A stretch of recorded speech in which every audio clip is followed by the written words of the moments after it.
आइल बउजा कि नहीं अरे सबका चेहरा पे हंसी मुस्कान आ गई सबको के गोर लगतई हमरा को अपना आशीर्वाद बनाए जावे के ताली बजा के कैसे ताली बजा के जावे किसे कहो हरि जय भीम जय भीम जय जय भीम जय भीम जय भीम नमो बुद्धा जय भीम जय भीम जय भीम जय भीम जय भीम नमो बुद्धा जय भीम जय भीम जय भीम जय भीम जय भीम नमो बुद्धा जिया जय भीम जय भीम जय जय भीम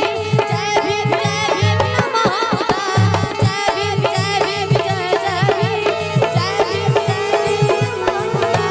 प्रेम से बोलो जय भीम हंस के बोलो जय भीम प्रेम से बोलो जय भीम हंस के बोलो जय भीम लोग के बोलो जय भीम के बोलो जय भीम बोलते रहो जय भीम हंस के बोलो जय भीम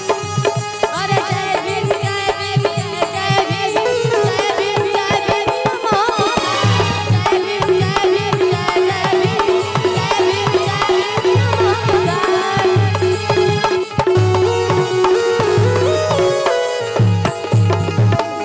एक बार प्रेम से बोलो डॉक्टर भीमराव अंबेडकर की बुझाता कि माने लना का हो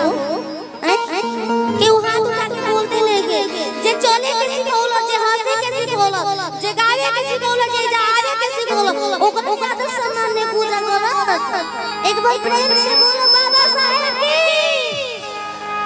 ई भइल बात संत श्री मुनि रविदास जी की एक बार माई के याद कर ले चाहत एक बार भैया माई बाबू को ढेर याद कर ले माई माई बाबू चल जी हैं लोग आ वही माई के याद करो तनी कि